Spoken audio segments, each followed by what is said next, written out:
அந்த கர்ப்ப காலத்தில் கர்ப்பிணி பெண்களுக்கு வந்து ஈஸியாக ஒரு ஆன்மா வந்து அஃபெக்ட் ஆகிறதுக்கு நிறைய சான்ஸ் இருக்குது. அது இல்லாமல் இது வந்து ரொம்ப சீரியஸான விஷயமும் கூட. அந்த காலத்தில் வந்து கர்ப்பிணி பெண்கள் வந்து ரொம்பவே பாதுகாப்பாக இருக்க வேண்டிய நேரம். ஸோ எதனால் வந்து கர்ப்பிணி பெண்களை முக்கியமாக அவங்க வந்து டார்கெட் பண்ணுறாங்க, அதனால் அவங்களுக்கு என்ன கிடைக்க போகுது? 2024 அதெல்லாம் கிடையாது. சைத்தான் இருக்குது, தெய்வமும் இருக்குது, பில்லி சூனியம் ஏவல் எல்லாமே இருக்குது. நம்ம எதை நோக்கி போகிறோம் அது ரொம்ப முக்கியம். தீட்டு உடம்புன்னு சொல்லுவாங்க, பச்சை உடம்புன்னு சொல்லுவாங்க. அந்த தீட்டு 40 நாளைக்கு அந்த அந்த விஷயத்துக்கு இன்னும் ஆத்மா அதிகமாக ஆசைப்படும். அவங்க இருக்கிற சுற்று வட்டாரத்தில் அல்லா இருந்தால் அல்லாவுக்கு ஒரு நிலாவும், இயேசுக்கு ஒரு நிலாவும், சிவனுக்கு ஒரு நிலா இருக்க வேண்டியது தானே? ஏன் இல்லை? 3 பேர் கடல் தானே, 3 பேர் வெயிட்டு தானே, 3 பேர் கட்ஸு தானே, வர வேண்டியது தானே? ஏன் நான் ஒரு சைடு உதிக்கிறேன், நீ ஒரு சைடு உதி, நான் ஒரு சைடு உதிக்கிறேன் சொல்லியிருக்கலாமே. நான் நிரூபிக்க வேணாம், வர்றவங்க வாயிலே கேட்டு வச்சுக்கலாம். இப்போ நான் நிரூபிச்சேன்னா சொல்லுவாங்க பாய் செட்டிங் பண்ணுறாரு, உருட்டுறாருன்னு வாங்க. உயிர் சடனாக போயிட்டு இருக்க ஆக்சிடென்டாக சேர்த்துதுன்னா இயற்கை, தூங்கும் போது மறைச்சிட்டா இயற்கை, சுனாமி வந்து போயிட்டா இயற்கை. ஆனால் சாவை பார்த்துக்கிட்டு போடும்போது அந்த ஒரு இருக்கு பாருங்க, அந்த ஒரு பதட்டம், அதுக்கு ஒரு கட்ஸு வேணும். ஆனால் அதுக்கும் ஒரு அந்த கர்மா வந்து உன்னை பக்கத்தில் நின்று போடு போடு போடு போடு போடணும்.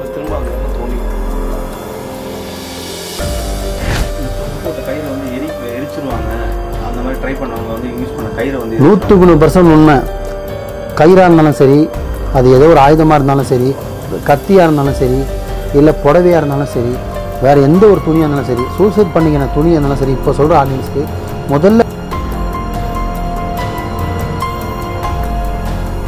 பாண்டிச்சேரியில் ஆக்சிடென்ட்னா சென்னைக்கு வந்து நிற்க முடியும், சென்னையில் ஆக்சிடென்ட்னா மதுரையில் போய் நிற்க முடியும், மாற்று கருத்தே இல்லை. ஆனால் கடல் தாண்ட தான் முடியாது, ஆத்மாவால் கடல் தாண்ட முடியாது.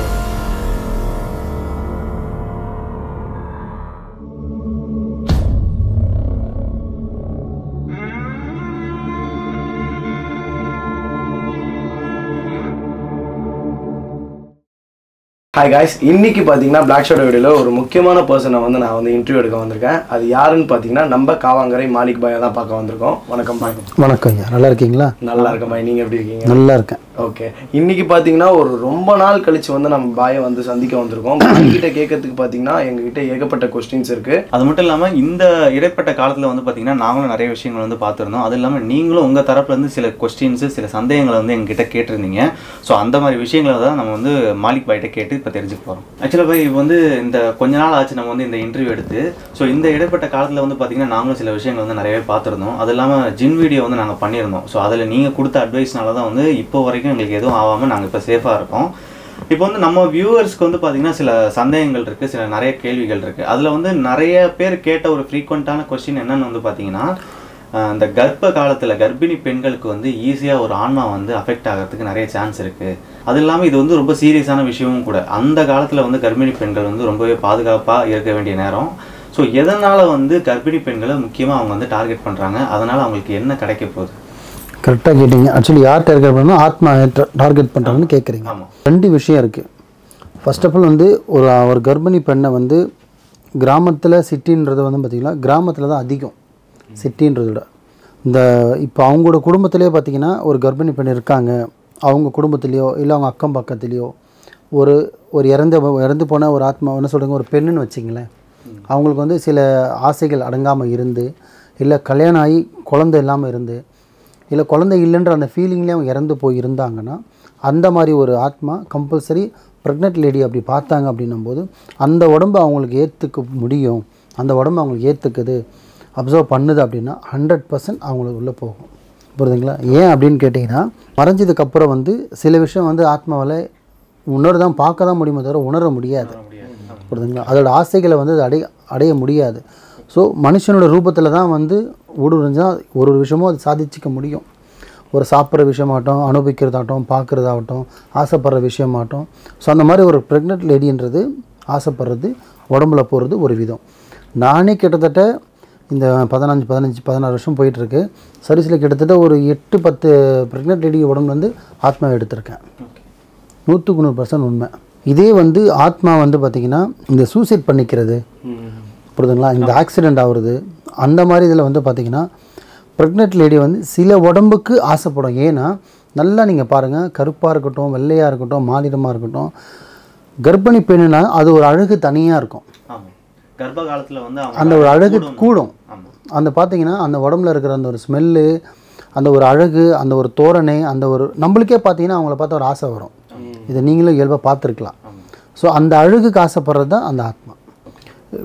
ஒரு குழந்தை வந்து ஏஜுக்கு பருவ காலத்து ஒரு அழகு இருக்கும், ஏஜ் அட்டன் பண்ண ஒரு அழகு இருக்கும், கல்யாணத்தில் ஒரு அழகு இருக்கும், ப்ரெக்னென்ட் ஆனதுக்கப்புறம் நிற மாதம் இருக்கும்போது ஒரு அழகு இருக்கும், அந்த சீமந்தெல்லாம் பண்ணதுக்கப்புறம் அதுக்கு ஒரு அழகு கூடும். ஆனால் மொத்தம் குழந்தை பிறந்தோன்னு போயிடும், திருப்பி கொஞ்சம் இன்க்ரீஸ் ஆகும். ஸோ அந்த மாதிரி அந்த அழகுக்கு ஆசைப்பட்டு ஆத்மா கம்பல்சரி ஏறும். அதில் பார்த்திங்கன்னா அதிகமாக ஒரு கர்ப்பிணி பெண்ணை ஒன்று ஆத்மா ஏறுது அப்படின்னா உடம்புல ஓடுறதுன்னா பெண்ணு தான் ஃபஸ்ட்டு அதிகமாக இருக்கும், சேது தான் ஆண்கள் இருக்கும். ஆண்கள் வந்து பார்த்திங்கன்னா அடையிறதுக்காக மட்டும்தான் பயன்படுத்துவாங்க. ஆனால் பெண்கள் வந்து நம்மளால் ப்ரெக்னென்ட் ஆக முடியலையே அப்படின்றதுக்கு 100% ஏறும். நானே அதை இறக்கியிருக்கேன். ஆனால் இறக்க முடியும். உடம்புல ஏறி இருந்ததுன்னா அது குறிப்பிட்ட நாள் பார்த்திங்கன்னா ஒரு 3 மாதம் 4 மாதம் கஷ்டப்பட்டுட்ருக்காங்க அப்படின்னா அந்த குழந்தைய அவங்க பெற்றெடுக்கிறதுக்கு முன்னாடி நம்ம கிளியர் பண்ணிட்டோம் அப்படின்னா இன்ஷால்லா அல்லாஹ்வோட கிருபையால கிளியர் பண்ண முடியும். ஆனால் இதுவே நம்ம இறக்கலை, நல்லா வார்த்தையை புரிஞ்சுங்க, இறக்கவே இல்லை, அது கடைசி வரையும் அது கஷ்டப்பட்டுட்டு தான் இருக்குன்னு அதே கஷ்டத்தோட குழந்தை பிறந்ததுன்னா கம்பல்சரி குழந்தை பார்த்திங்கன்னா எதனா ஒரு ஊனமுற்றமாக தான் பிறக்கும். மாற்றுத்திறனாளி மாதிரி எதனா ஒரு பிரச்சனையில் தான் அந்த குழந்தை பிறக்கும். இதில் மாற்றுக்கிறதே கிடையாது. ஏன்னா எதனா ஒரு விஷயத்தில் அந்த குழந்தைய அது பாதிச்சிடும். இதனால் ஏற்படுற முழு பாதிப்பும் வந்து குழந்தைக்கு சேரும். பிறக்க அந்த குழந்தைக்கு சேரும். இப்போ வீடியோ பார்க்குறாங்க இல்லையா, பார்த்துட்டு கமெண்ட்ஸில் சொல்லுவாங்க பாருங்கள், என் வீட்டில் நடந்ததுன்னுவாங்க.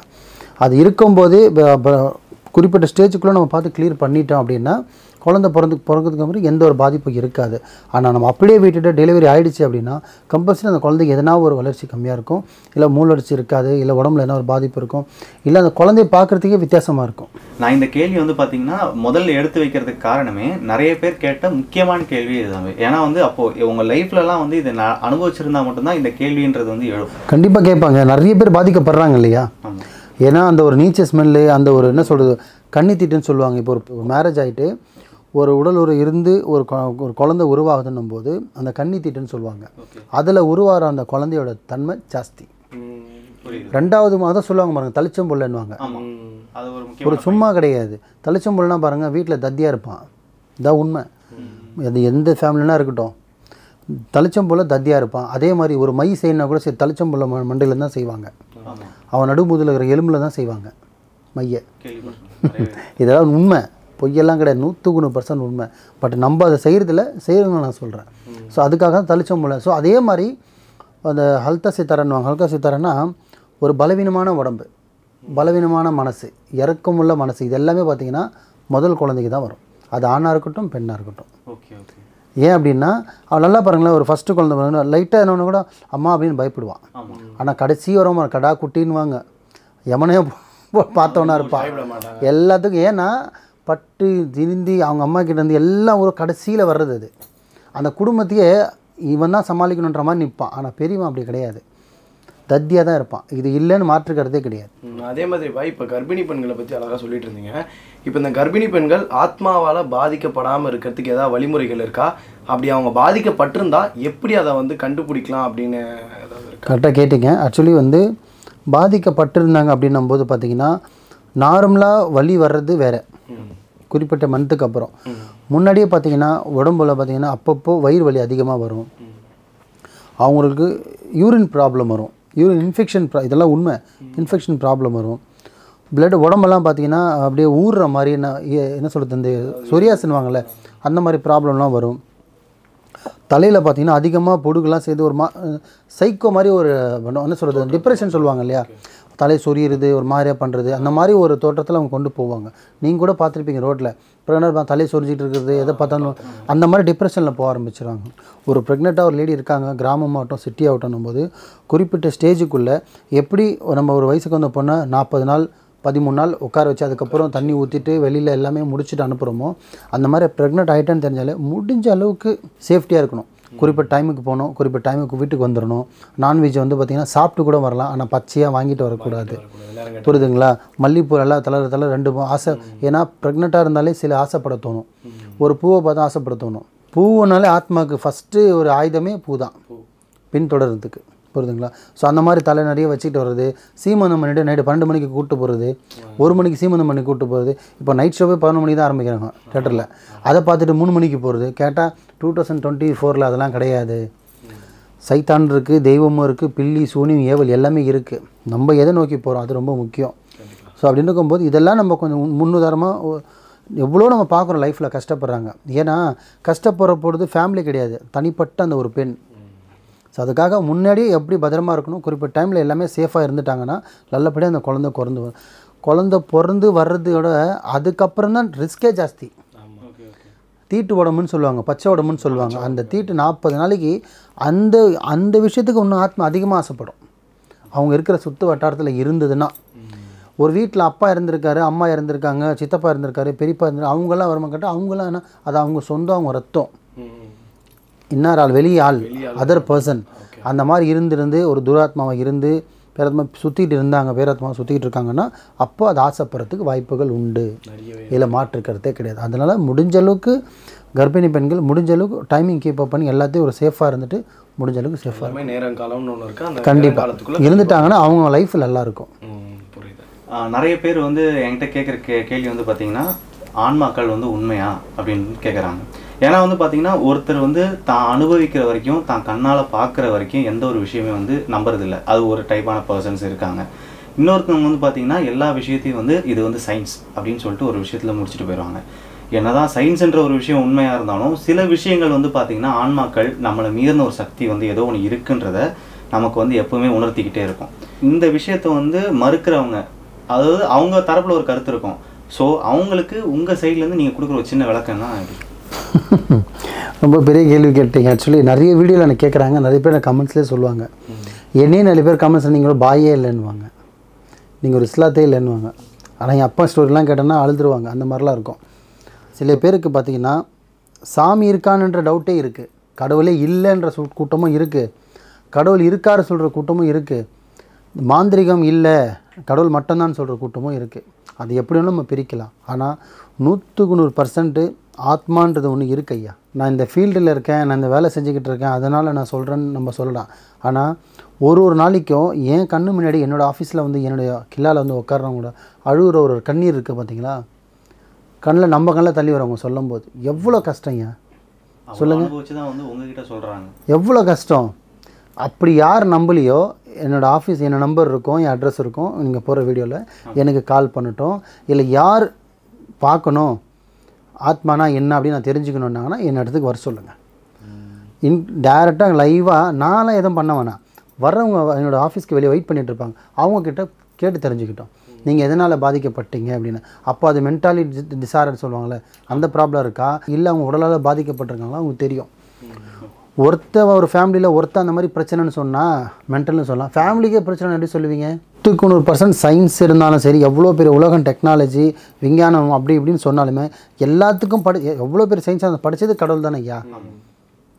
அவர் இல்லாமல் இந்த உலகமே இல்லையா சொல்லுங்கள். சயின்ஸுன்றாங்க, ஒரு வெறும் தரையில் ஒரு பச்சை மண்ணில் ஒரு பச்சை செடி வர வைக்க சொல்லுங்கள் பார்ப்போம். இயற்கை இல்லாமல் எவ்வளோ பேர் சயின்ஸ் தானே. ஒரு விதை போட வேணாம், எதுவுமே போட வேணாம், விதை போட்டால் டைல்ஸில் போட்டால் கூட விதை செடி வந்துடும். அந்த ஈரம் வாங்க நம்மளுக்கும் தெரியும். நார்மல் லேஅவுட்டில் ஒரு செடியை வளர்க்க சொல்லுங்க பார்ப்போம், சயின்ஸால் முடியுமா? 100% முடியாது. ஆனால் இயற்கை நினச்சா, தெய்வம் நினச்சான்னா பாறைக்குள்ளதே செடி வரும். கண்டிப்பாக. ஏங்க மலையில் எப்படிங்க இருக்குது செடி? ஆமாம், மலைன்றது என்ன, எல்லாம் பாறாங்கல், எல்லாம் பாறை, அதில் எப்படி செடி வருது? நீர் ஓட்டம் மலை தான் வாங்கி வைக்குதுன்றாங்க. பாறைக்கு கீழே தான் வந்து நீரோட்டமே இருக்குன்றாங்க. எப்படி இழுப்புத்தன்மை இழுக்குது? அது ஹிஸ்ட்ரி பெருசுங்க. 100% சைத்தானம் இருக்குது, பில்லி சூனியம் தெய்வம் எல்லாமே இருக்குது, படித்த இறைவனும் இருக்கான். பட்டு ஒன்று என்னென்னா, இந்த இஸ்லாம் முஸ்லீம் ஹிந்து கிறிஸ்டின் அது இதுன்னு பிரிக்காமல் இறைவன் ஒருத்தன் தான். நல்லா கேட்டுங்க, சிம்பிளாக ஒன்று கூட சொல்கிறேன். ஒரே ஒரு தெய்வம் தான் ஐயா, ஒரே ஒரு இறைவன் தான். அதே மாதிரி ஒரு சூரியன் சந்திரன், இதுதான் உண்மை. இஸ்லாத்து மாதிரி கிறிஸ்டின்ஸ் மாதிரி வந்து 3 சூரியனோ 3 சந்திரனோ இல்லை, ஒரு சூரியன் தான் உதைக்குது, ஒரு நிலா தான் வருது. 3 நிலாவாக வருது? அல்லா இருந்தால் அல்லாவுக்கு ஒரு நிலாவும் இயேசுக்கு ஒரு நிலாவும் சிவனுக்கு ஒரு நிலா இருக்க வேண்டியது தானே? ஏன் இல்லை? 3 பேர் கடவுள் தானே, 3 பேர் வெயிட்டு தானே, 3 பேர் கட்ஸு தானே. வர வேண்டியது தானே. ஏன் நான் ஒரு சைடு உதிக்கிறேன், நீ ஒரு சைடு உதி, நான் ஒரு சைடு உதிக்கிறேன் சொல்லியிருக்கலாமே. இல்லை எல்லாம் ஒருவன் படைத்தது. இது தாங்க உண்மை. எல்லாம் ஒருவனே, அது இறைவனே. அதை வழிபடுற விதம் தான் வேறு. ஸோ நம்ம எங்கேருந்து இப்போது ஒரு இஸ்லாத் வயத்தில் பிறந்தா இஸ்லாத்து முறையில் வரப்போகுது, ஹிந்து வயத்தில் பிறந்தா ஹிந்துவில் வரப்போகுது. எதுவுமே இல்லாமல் ரோட்டில் பிறந்தா எனக்கு எதுவுமே இல்லைடா. ஆமாம், எங்கேருந்து வரும்ன்றது தான் முக்கியம். ஸோ இன்னமே தனித்தனியாக இல்லைங்க. இஸ்லாத்தும் தனியாக இருக்குது, கிறிஸ்துவம் தனியாக இருக்குது, சிவன் தனியாக இருக்குன்னா 3 சூரியன் 3 சிவன் வரணும். ஏன் வரல? இந்த கேள்விக்கே நிறைய பதில் தெரியல. ஆனால் நம்ம என்ன சொல்லுவாங்க, சைத்தான்ன்றது இல்லைன்றாங்க. சைத்தான்ன்றது இருக்குது, நிரூபிக்கவும் முடியும். நான் நிரூபிக்கவே வேணாம், வர்றவங்க வாயிலே கேட்டு வச்சுக்கலாம். இப்போ நான் நிரூபிச்சு என்ன சொல்லுவாங்க, பாய் செட்டிங் பண்ணுறாரு, உருட்டுறாருன்னு வாங்க. அதான் ஒரு பழமொழி இருக்கும், வலியோ வேதனையோ அவனுக்கு வந்தால் தான் தெரியுன்றது. 100% இருக்கு ஐயா. முதல்ல இந்த கேள்வி கமெண்ட்ஸ் சொல்லுங்கள். 3 சந்திரன் 3 சூரியன் காட்ட சொல்லுங்கள். சயின்ஸால் இந்த பக்கம் உதிக்கிற சூரியன் இந்த பக்கம் மாற்றுறாங்க இல்லையா, மாற்ற சொல்லுங்கள் பார்ப்போம். முடியாது. ஏன்னா அது அங்கங்கே நடந்தே தீரும். அந்தந்த சீசனில் அது நடக்குதுன்னா எப்படி நடக்குது? இறைவன் இல்லாமல் நடக்குது. இறைவனும் இருக்கான், சைத்தானும் இருக்கான். பட் என்னென்னா இறைவனுக்கும் சைத்தானுக்கும் ஒரே ஒரு வித்தியாசம் தான். இறைவன் நல்லது மட்டுமே செய்வான், சைத்தான் கெட்டது மட்டுமே செய்யும். சைத்தான்ன்றது நம்ம மனசு தான். இது இப்படி நடக்கணும்னு சொல்லிட்டு யாரோ விதிச்சனால தான் இது நடந்தே தீரும் ஐயா. நிறைய பேர் கேள்வியே இருக்குது, எல்லாமே கடவுள் படைச்சானா அப்போ அந்த கடவுளை படைச்சது யார் அப்படின்மா. கடவுளை படைச்சது இல்லையா, கடவுள் உருவானது. அதுதான் உலகம். கடவுள் இயற்கையாக உருவாகிறதுக்கு பேர் தான் கடவுள். ஒருத்தவங்க பெற்றெடுக்கிறதுக்கு ஒன்றும் அது என்ன சொல்கிறது, நபிகளோ நம்ம சொல்கிறது மாதிரி சித்தர்களோ கிடையாது. இன்னொருத்த வயிற்றுல வந்ததுங்கிறதுக்கு இறைவன்ன்றது தன்னால் வந்தது தான் இறைவன். அவரு படைச்சது தான் உலகம். அது நிறைய இருக்கு ஐயா. என் முன்னாடி ஒன்று இல்லைன்னு சொன்னவங்க முன்னாடி வர சொல்லுங்கள் பார்ப்போம். இன்ஷா அல்லாஹ். சைத்தான்ன்றது இருக்கு ஐயா, நிரூபிக்கவும் முடியும், மாற்று கருத்தே இல்லை. அதே மாதிரி அமாவாசை அப்படின்னு சொல்லிட்டு ஒரு நாள் இருக்கு இல்லையா, அந்த நாள் வந்து பார்த்திங்கன்னா துஷ்ட ஆத்மாக்கள்லாம் பார்த்திங்கன்னா ரொம்பவே இதுவான நாள் அப்படின்றாங்க. இப்போ அந்த நாளில் ஒரு பெண்ணோ ஆணோ இப்போ வந்து ஒரு சூசைட்க்கு வந்து ட்ரை பண்ணுறாங்க அப்படின்னா அந்த சூசைட்லேருந்து அவங்க எப்படியோ தப்பிச்சிட்டாங்க. பட் என்னென்னா அந்த நாளில் சூசைட் பண்ணதுனால அவங்களுக்கு வருங்காலத்தில் ஏதாவது ப்ராப்ளம் இருக்குமா? ஏன்னா அவங்களுக்கு வந்து எனக்கு தெரிஞ்சவங்களாம் என்ன சொல்கிறாங்கன்னா, இந்த மாதிரி ட்ரை பண்ணவங்க வந்து அந்த எண்ணம் வந்து எனக்கு தோணிகிட்டே இருக்குது, திரும்ப திரும்ப கை அறுத்துக்கணும், எங்கேயா ஏதாவது பண்ணணும் அப்படின்னு சொல்லிட்டு என் மண்டைக்குள்ள ஓடிக்கிட்டே இருக்குது அப்படின்றாங்க. இதை வந்து நீங்கள் எப்படி பார்க்குறீங்க? கரெக்டாக சொல்லிட்டீங்க. ஆக்சுவலி வந்து பார்த்திங்கன்னா ஐயா, அமாவாசை பௌர்ணமி இது நாள் வந்துட்டு பார்த்திங்கன்னா சித்தர்கள் வழிபாடுறவங்களுக்கும் தெய்வத்துக்கு பார்த்திங்கன்னா அமாவாசைக்கும் சம்மந்தம் இல்லைன்னு சொல்லுவாங்க. சில கோவிலில் வழிபடுவாங்க. ஆனால் கோவிலுக்கும் இருக்குது, சித்தர்களுக்கும் இருக்குது, குருவார்ந்து மறைஞ்சவங்களுக்கும் இருக்குது அந்த நாள் வழிபடுறது. புரியுதுங்களா? எது இந்த அமாவாசை பௌர்ணமின்றது அவங்க இடத்துல பார்த்திங்கன்னா ஒரு எக்ஸ்ட்ரா உங்களுக்கு ஷார்ட்டாக நம்ம ஆடியன்ஸ்க்கு புரிய மாதிரி சொல்லணும்னா ஒரு எக்ஸ்ட்ரா பவர்னு வச்சிங்களேன். அந்த வேழக்கிழமை அதே மாதிரி இந்த பௌர்ணமி அமாவாசை நாளைக்கு வந்து பார்த்திங்கன்னா உக்கிரத்தில் இருப்பாங்கன்னு சொல்லுவாங்க. அவங்களுக்கு வந்து தீட்சை பெற்ற நாள்ன்றாங்க, உச்சத்தில் இருப்பாங்க. அந்த உச்சத்தில் பவராக இருக்கும்போது நம்மளோட விஷயத்தை போய் நம்ம அவங்ககிட்ட ஷேர் பண்ணோம் அப்படின்னா அவங்க செவியில் வந்து சடனாக உடனே கேட்கும், நம்மளோட வேலைகள் நடக்கும். அப்படின்னு தான் இன்றைக்கும் பார்த்திங்கன்னா எல்லாமே பௌர்ணமி அமாவாசையில் பார்த்திங்கன்னா எல்லா கோவிலுமே தங்கிடுவாங்க. வீட்டில் ஏசியில் தூங்குறவங்க கூட அங்கே போய் கோயிலில் பார்த்துட்டு இருப்பான். இது காச்சாரமா? இல்லை. எதுக்கு படுக்கிறோம்? நம்ம அந்த இடத்துல அந்த நேரத்தில் இருந்தோன்னா நம்ம அவங்க கேட்குற விஷயம் சடனாக நடக்கும் அப்படின்றது ஒரு சில பேர் வருவாங்க. சில பேருக்கு பார்த்திங்கன்னா ஆத்மாவால் பாதிக்கப்பட்டவங்களாம் இருப்பாங்க. வீட்டில் வந்து பார்த்திங்கன்னா இந்த அமாவாசை பௌர்ணமியில் வந்து ரொம்ப உக்கிரமாக இருப்பவங்களாம் இருக்காங்க. அந்த மாதிரி நேரத்தில் வந்து நம்ம ஒரு சித்தர் வழிபாட்லையோ இல்லை கோவில் உள்ள போய் நம்ம தூங்கிட்டால் அன்றைக்கி நம்ம கொஞ்சம் சேஃபாக இருந்துடலாம், அன்றைக்கி நமக்கு பாதிப்பு பெருசாக எதுவும் வராது, அதுக்காக ஒரு ஆடியன்ஸ் போவாங்க. புரியுதுங்களா? அமாவாசை பௌர்ணமியில் ஒருத்தவங்க சூசைட் பண்ண ட்ரை பண்ணாங்கன்னா திரும்ப திரும்ப இழுக்க தோணுமானா 100% தோணும். கண்டிப்பாக தோணும். ஏன்னா ஒருத்தனை சூசைட் பண்ண வைக்கிறதே கருமா தான். கருமா தான் சூசைடே. இறைவனாக கொடுத்து டைம் கொடுத்து நம்ம என்ன சொல்கிறது, யமன் வந்து நின்று கூப்பிட்டு போகிறது வேறு. இதுவும் விதி தான். பட் உன்னோட முடிவு நீயே தேடிக்கோ. நரகமானது. உயிர் சடனாக போயிட்டுருக்கோம், ஆக்சிடென்டாக சேர்த்துதுன்னா இயற்கை. தூங்கும்போது மறைச்சிட்டா இயற்கை. சுனாமி வந்து போயிட்டா இயற்கை. ஆனால் சாவை பார்த்துக்கிட்டு போடும்போது அந்த ஒரு இருக்குது பாருங்க, அந்த ஒரு பதட்டம், அதுக்கு ஒரு கட்ஸு வேணும். ஆனால் அதுக்கும் ஒரு அந்த கர்மா வந்து உன்னை பக்கத்தில் நின்று போடு போடு போடு போடு போடுணும், தோண்டிக்கிட்டே இருக்கும். நிசை வந்துரு. சில படத்தில் பார்த்திங்கன்னா பேசுனதே பேச டக்குன்னு ஒரு மாதிரி ஆகிடுவான். அந்த மாதிரி அவனை போட வச்சிரும். அவன் முடிஞ்சிச்சு விதி. கர்மா பின்தொடங்கினே வரும். இந்த தூக்கு போட்ட கயிறை வந்து எரிச்சிருவாங்க. அந்த மாதிரி ட்ரை பண்ணவங்க வந்து யூஸ் பண்ண கயிறை வந்து 100% உண்மை. கயிறாக இருந்தாலும் சரி, அது ஏதோ ஒரு ஆயுதமாக இருந்தாலும் சரி, கத்தியாக இருந்தாலும் சரி, இல்லை புடவையாக இருந்தாலும் சரி, வேறு எந்த ஒரு துணியாக இருந்தாலும் சரி, சூசைட் பண்ணிக்கிற துணியாக இருந்தாலும் சரி, இப்போ சொல்கிற ஆடியன்ஸ்க்கு முதல்ல அதை எடுத்துகிட்டு போயிட்டு அவனை எரிக்கிறதுக்கு முன்னாடி அதை எரிச்சிடணும். எப்படி அவன் மறைஞ்சி இருந்தாலும் சரி, இல்லை பாதி தப்பிச்சிட்டான், ஹாஸ்பிட்டலில் கொண்டு போய் நம்ம கிளியர் பண்ணிட்டோம், பொழைச்சிட்டான் அப்படின்னா, காஸ்ட்லியான துணின்னு சொல்லிட்டு வீட்டில் வச்சோன்னா திருப்பி அவனை கூப்பிட்டுக்கிட்டே இருக்கும். இதான் உண்மை. ஏன்னா அவர் 50% போயிட்டார், மீதி 50% தான். ஸோ அது இழுக்காமல் விடாது. அதே மாதிரி தான் கிணறும், அதே மாதிரி தான் துணியும். ஸோ அவர் மறைஞ்சிட்டாருன்னா எரிக்கும் போது சேர்த்து எரிச்சிடணும், இல்லை காப்பாற்றிட்டாங்கன்னா அதை ஃபஸ்ட்டு எரிச்சிடணும். அவன் ஹாஸ்பிட்டலில் வீட்டுக்கு கூட்டுறதுக்குள்ள அதை எரிச்சிடணும். இல்லைன்னா 100% அவன் திருப்பி அதிலே மாட்டிப்பான், அதே துணியில் மாட்டுவான். நான் பார்த்துருக்கேன் என்னோடய லைஃப்பில் அந்த மாதிரி கேஸ். நீங்கள் கூட பார்த்துருக்க வாய்ப்பு இருக்குது. கம்பல்சரி நம்மளை கொண்டு போயிடும், அதே துணியில் கொண்டு போயிடும். நான் பர்சனல் லைஃப்லேயே வந்து நான் கேள்விப்பட்டிருக்கேன். தெரிஞ்ச ஒருத்தர் ஊரில் வந்து பார்த்திங்கன்னா இந்த மாதிரி ட்ரை பண்ணி அதுலேருந்து ரெக்கவர் ஆகி வந்துட்டார்.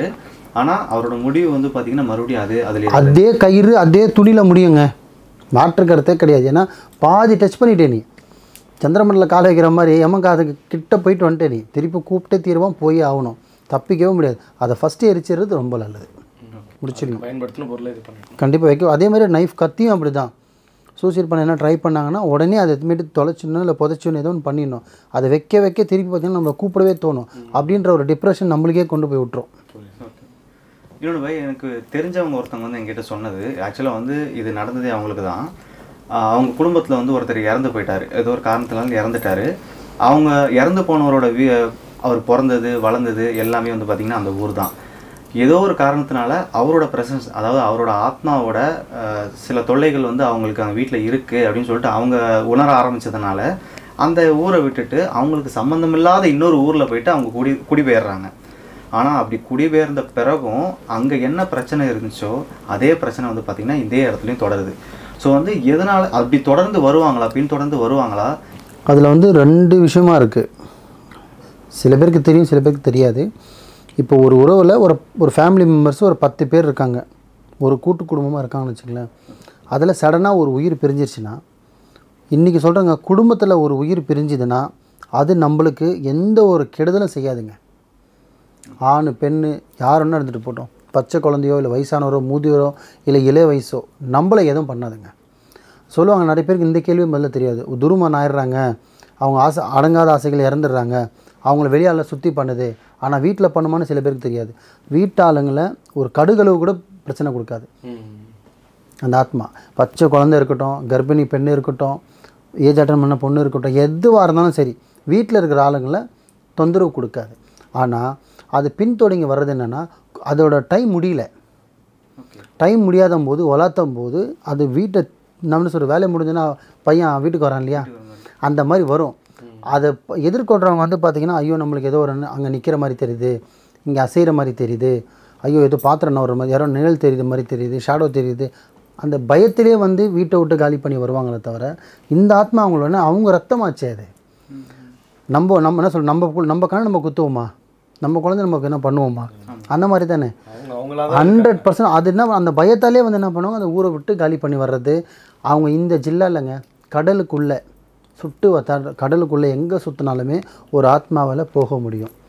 பாண்டிச்சேரியில் ஆக்சிடென்ட்னா சென்னைக்கு வந்து நிற்க முடியும், சென்னையில் ஆக்சிடென்ட்னா மதுரையில் போய் நிற்க முடியும், மாற்று கருத்தே இல்லை. ஆனால் கடல் தாண்ட தான் முடியாது, ஆத்மாவால் கடல் தாண்ட முடியாது. அதை முதல்ல ஒரு ஆர்த்தத்தை தெரிஞ்சு வச்சுக்கோங்க. அதுக்காக தான் வந்து சில விஷயத்த வந்து களி பெருத்தாலும் கடலில் இருப்பாங்க, கரைச்சாலும் கடலில் கரைப்பாங்க. ஸோ இதுக்கு பின்னாடி ஒரு அர்த்தம் இருக்குது. 100% அதுதான். அதே மாதிரி தான் செய்வேனே. நிறைய பேர் போய் சொல்லிட்டு அலையிறானுங்க. நான் லண்டனில் இருக்கிறேன் ஐயா, எனக்கு சென்னையில் ஒருத்தர் இருக்கான் யா, எனக்கு அவன் செய்வினை வச்சிட்டாயான்றான். லண்டனில் நீ இருக்கிற, இங்கே உனக்கு செய்வினை வைக்கிறான், எப்பட்றா செய்யுது, எத்தனை கடல் தாண்டணும் தெரியுமாடா, எப்பட்றா இதெல்லாம் அப்படின்னு.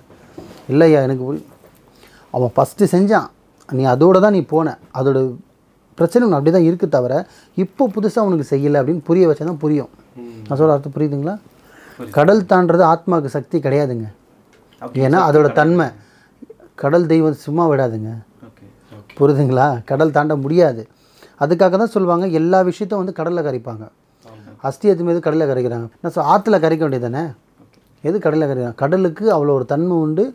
எவ்வளோ நல்ல விஷயம் இருக்கோ அவ்வளோ, என்ன சொல்கிறது, இந்த உலகத்தில் இருக்கிற நல்ல விஷயத்தோட கடல் உள்ளே இருக்கிற நல்ல விஷயம் அவ்வளோ சிறந்தது. கடலுக்கு அவ்வளோ தன்மை இருக்குது. அந்த மாதிரி கடலுக்குள்ளே எங்கே சுற்றி வந்தாலுமே ஒரு ஆத்மாவால் தன் உறவினரை தேடி வர முடியும். இதே மாற்று கருத்து வீட்டு பக்கத்துலேயோ அக்கத்துலேயோ ஒருத்தன் ஃபாலோ பண்ணி பார்த்தீங்கன்னா சில பேரோட வீட்டில் சில ஜீவராசிகள் வந்து வருதுன்னு சொல்கிறாங்க. ஸோ அப்படி வர்றதுக்கு ஏதாச்சும் காரணங்கள் இருக்கா? அது நல்லதா இல்லை கெட்டதா?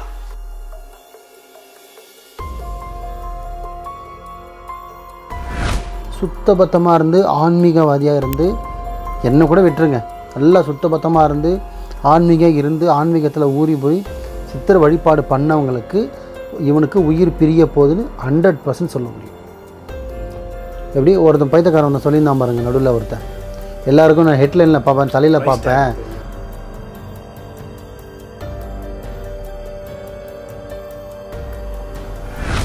இப்போ நான் ஒருத்தன் வயிற்றில் கையை வச்சு உனக்கு மருந்து வச்சுருக்கீங்கன்னா நான் சொல்கிறேன். நான் எப்படி சொல்கிறேன்? நான் ஸ்கேனாக வச்சுருக்கேன் கையில். ஸோ நம்மளுக்கு தெரியும் அந்த அளவுக்கு நம்மளோட கெப்பாசிட்டி இருக்குது. ஸோ ஒரு வயிற்றில் கை வச்சு வயிற்றில் மருந்து இருக்கா இல்லைன்னு சொல்ல முடியும். புரியுதுங்களா? அந்த அளவுக்கு அப்போ நம்மளே எப்படின்னா அவங்களாம் எங்கேருந்து வந்தாங்க. ஸோ